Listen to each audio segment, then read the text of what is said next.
Welcome in, everybody. I just wanted to put a little bit of a finer point on these van der Waals forces. I think we've been a little bit meandering in our recent videos, so we want to say exactly what are these and regroup a little bit. So first we want to consider what was Mr. van der Waals' contribution to this idea of particles interacting. Now to start, we write down the ideal gas law, known for a long time.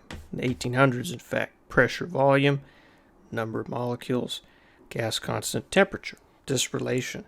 This is an ideal law. It assumes non-interacting point-like particles. Works pretty well for noble gases, but it gets it a little bit wrong.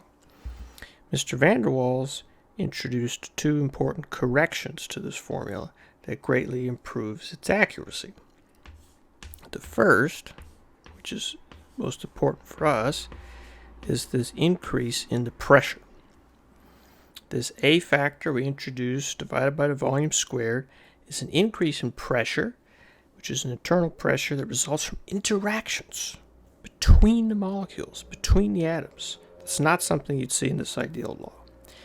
And the other, which makes also a lot of sense, is a slight reduction in the volume by some factor B, due to the fact that all those atoms and molecules aren't point-like. They take up some volume, each one of them, which has a contribution in reducing the overall total volume.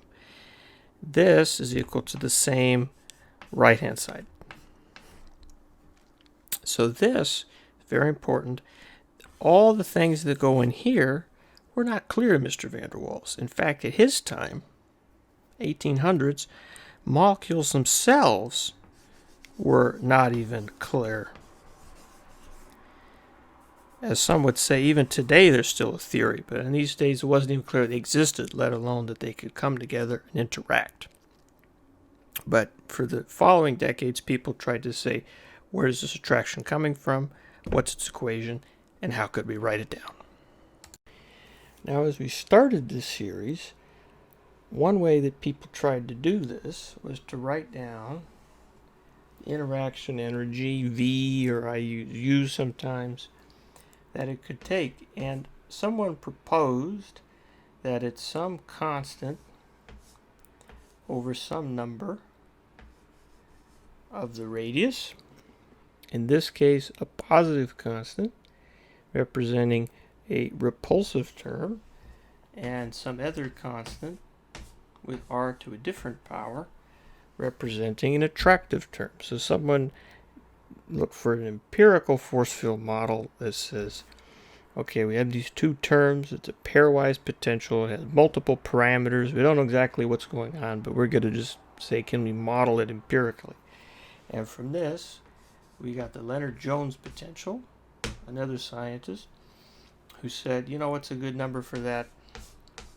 12 and 6. Fits pretty nicely. This is the repulsion, this is the attraction. We still haven't explained where this attraction's coming from.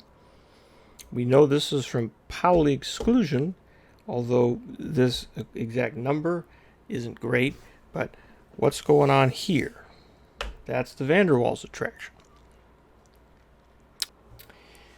So essentially, the van der Waals forces can be broken down into three different terms that all have this 1 over r to the 6 dependence. The first one is called the Keesom interactions, sometimes also called orientation. As you know, my notation, it has an implied shun in the end. And this is talking about dipole interactions. So if you have two dipoles bumping into each other, sticking to each other and whatnot. Again, not always relevant because there's not always a permanent dipole in both of your molecules. The second contribution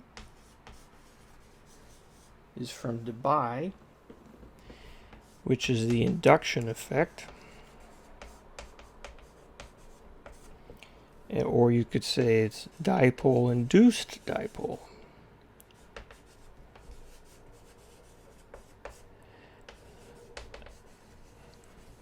in which case you have one permanent dipole inducing an effect due to the polarizability of the second atom.